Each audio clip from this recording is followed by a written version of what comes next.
really irritates me. I lived with my Graham DeMassimo for 3 years. She can't hear nothing.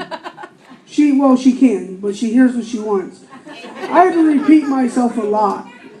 Well, the last 3-4 nights I've had a cold, and it's really messed with my throat. And at work, the old people can't hear you. And I hate to repeat myself. So when I get to about the second time repeating myself, I'm cringing. And I'm like, I'm getting ready to push one of them out of bed. It gets pretty annoying. I do know that I have a word from God for somebody tonight. I've been preparing to talk about Job for about a week.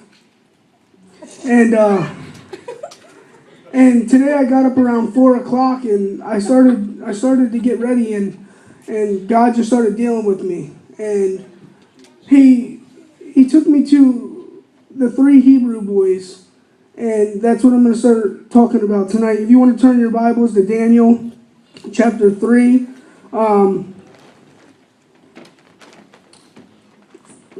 Daniel chapter 3, 4 through 6, and then we're going to do 12 through 25 and 28 through 30. I'm going to read quite a bit of scriptures. I'll give you a second to get there. I'm going to talk about standing through temptation.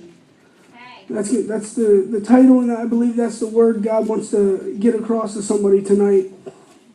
Daniel chapter 3, verse 4 says, "Then an herald cried aloud, to you it is commanded, O people, nations, and languages, that at what time ye hear the sound of the cornet, flute, harp, sackbut, psaltery, dulcimer, and all kinds of music, ye fall down and worship the golden image that Nebuchadnezzar the king hath set up. And whoso falleth not down and worship it shall the same hour be cast into the midst of a burning fiery furnace. And then verse 12, there are certain Jews whom thou hast set over the affairs of the province of Babylon, Shadrach, Meshach, and Abednego. These men, O king, have not regarded thee. They serve not thy gods, nor worship the golden image which thou hast set up. Then Nebuchadnezzar, in his rage and fury, commanded to bring Shadrach, Meshach, and Abednego. Then they brought these men before the king.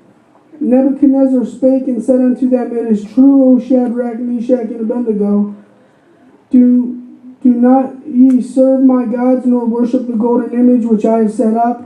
Now if ye be ready, that at what time ye hear the sound of the cornet, flute, harp, sackbut, psaltery, and dulcimer, and all the kinds of music, ye fall down and worship the image which I have made.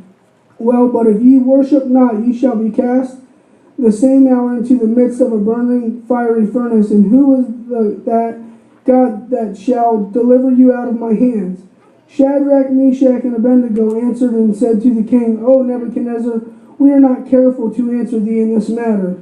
If it be so, our God whom we serve is able to deliver us from the burning fiery furnace, and he will deliver us out of thine hand, O king. But if not, be it known unto thee, O king, that we will not serve thy gods nor worship the golden image which thou hast set up. Then was Nebuchadnezzar full of fury, in the form of his visage was changed against Shadrach, Meshach, and Abednego. Therefore he spake and commanded that they should heat the furnace 7 times more than it was wont to be heated. And he commanded the most mighty men that were in his army to bind Shadrach, Meshach, and Abednego, and to cast them into the burning fiery furnace. Then these men were bound in their coats, their hosen and their hats, and their other garments were cast into the midst of the burning fiery furnace. Therefore, because of the king's commandment was urgent, in the furnace exceeding hot, the flame of the fire slew men that took up Shadrach, Meshach, and Abednego. And these 3 men, Shadrach, Meshach, and Abednego, fell down bound in the midst of the burning fiery furnace. Then Nebuchadnezzar the king was astonished, and rose up in haste, and spake and said unto